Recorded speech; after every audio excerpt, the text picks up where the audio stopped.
Good morning, top of the morning to you. You know, I was envisioning you announcing me as a as a congressman. That I guess that might be a good omen. Yes.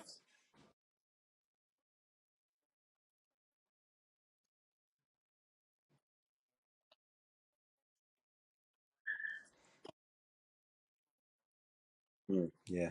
Yeah.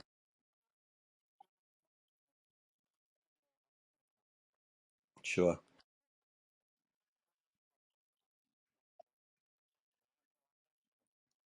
Yeah.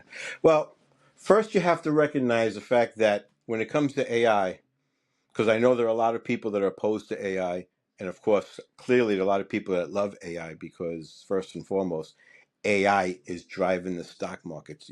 I believe they say that 80% of the trades going on are AI related, and a lot of the wealth, and it's just amazing. So the genie's out of the bottle, whether you like it or not.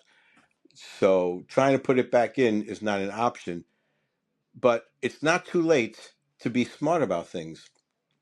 And AI has to be used for enhancement. There are great things that can be done with AI. I mean, disease can be cured, and the work of 20 people can be done with AI. However, if not done smartly, AI will simply replace people, and you can't have that. Now, in my trickle up economy, it's contingent on having consumption, and the consumers are going to be the workers, and the workers can only consume if they're paid a fair wage. Now, if we're going to use AI to replace workers, that's a short term problem because you're going to have businesses that are going to save a lot of money, and a lot of money is going to show up in their ledgers on the positive side because they're not paying out. But at some point in time, who's going to be doing the consumption? Who's going to be doing the consuming if AI is taking all the jobs? The last time I checked, AI has never got into a restaurant and ordered a meal. AI has never checked into a hotel. AI has never got into an appliance shop and ordered a refrigerator. It's not going to happen. So what those short-term gains will be long-term losses. So we first and foremost we have to recognize the distinction between utilizing AI to enhance labor and then using AI to replace labor. And we have to address it. So what I'm suggesting is we do it smartly. So we're not telling obviously you can't tell companies, you can't tell corporations you can't use AI. But what you can do is go to corporations, go to companies who do use AI. You're saving a lot of money. We're going to require you to take some of that money and invest it in the retraining of employees, of the repurposing of positions and college degrees, and the creation of apprenticeships. I mean, if you are directly responsible for losing 100 jobs, I think you should be responsible for either creating 100 jobs or retraining employees to go to 100 more jobs. Very important.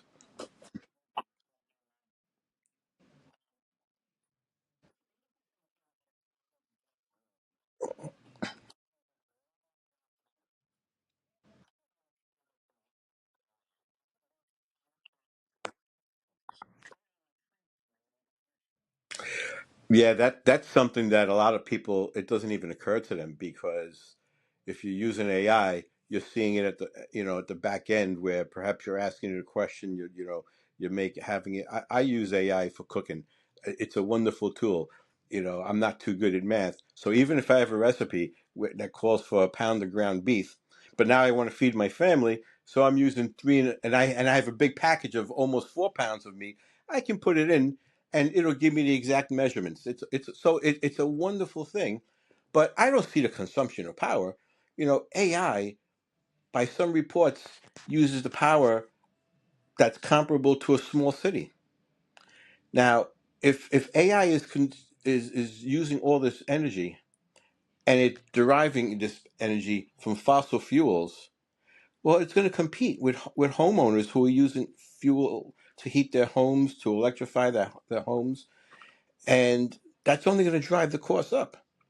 So if we're and parallel to that, if we're downsizing our investment in renewable fuels, well, that's a recipe for disaster. I mean, the last thing I would want to see is a family who has to decide on whether or not to put food on the table or heat their home because the energy costs are so exorbitant. Now, here in Congressional District number 2, we have wind turbines offshore of Long Island that, if done the right way, can create thousands of union jobs, create renewable energies, and we have examples in the United Kingdom and elsewhere in the world. We have examples where it's done well, it's done properly, it's created jobs, it's been prolific in energy, but hasn't hurt the sea line, hasn't hurt any of the land. So this is something that we have to consider, and we have to do it.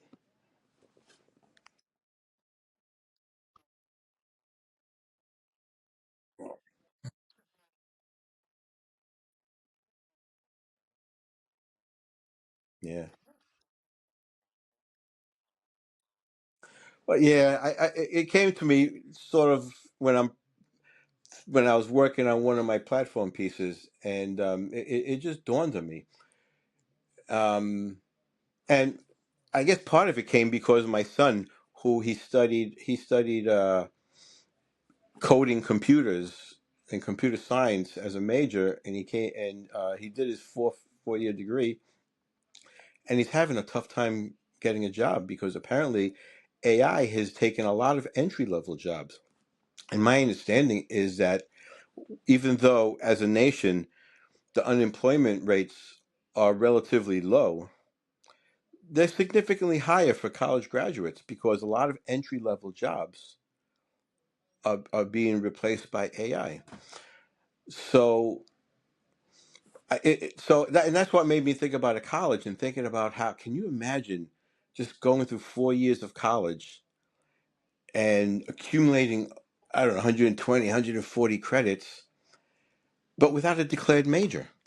In other words, you put in your 4 or 5 years of school and then you're not prepared to do anything with it. That's almost where we are now. We can think of ourselves as perhaps in the second year of college, where we haven't declared a major yet, but it's still not too late. We have to decide the direction we're going to go. We have to decide what the parameters are going to be in using AI. We have to figure out what our expectations are and then implement regulations around AI because we cannot wait until it's too late. Because if we do that, it may take generations to recover.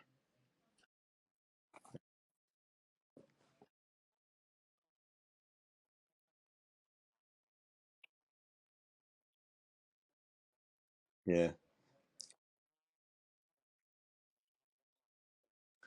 Oh, I think Congress should play the biggest role, and I'd be advocating to be the leader in the event that I did um, win a seat in the House of Representatives. Um,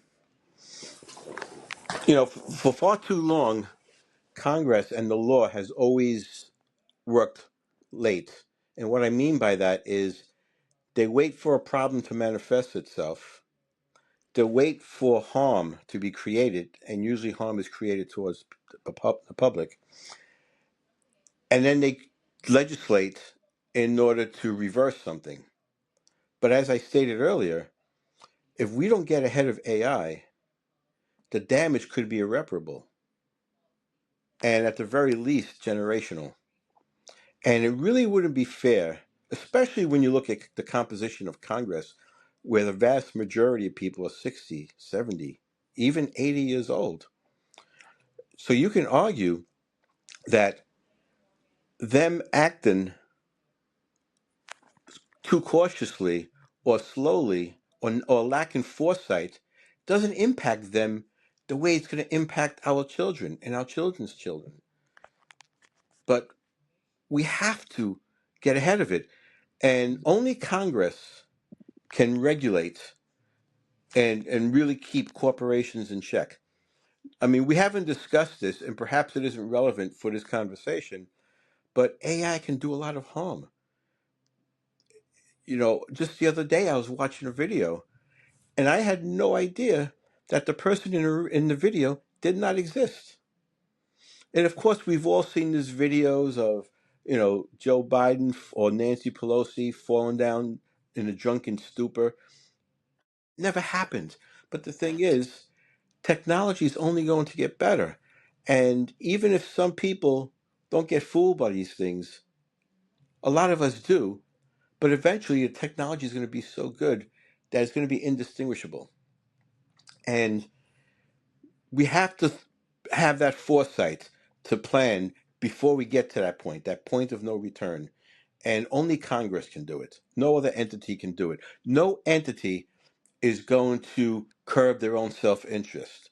Congress has to be the better minds. They have to be virtuous. They have to be the city upon the hill, and they have to lead by example. So what I mean by that is not only you regulate AI, but implement it within the federal government. So, for example, federal governments, they're the largest employer in the country. So they should be the first people to establish that they will not be using AI to replace workers. They will only use it to enhance. If they're the model, if they're our exemplar, and then you have regulations, corporations will follow suit. That's my hope, anyway.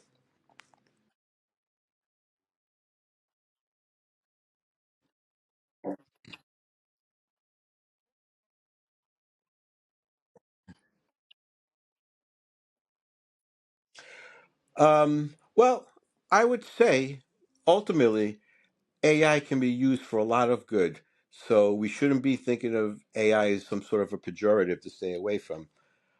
But it's a powerful tool, and left in the wrong hands or left unchecked, it could be the same thing. It could be akin to giving a toddler a loaded gun and hoping for the best. And it's a recipe for disaster. And I just hope that, number one, that the constituents of District Number Two in New York, that they vote me in, and number two, I have an opportunity to put forth legislation that will address all the issues that we discussed. And Todd, I have to tell you, in the event that you stop working for Social Security, I think you have another job that you're perfectly suited for, because you do a great job as a host, and I thank you. Yeah.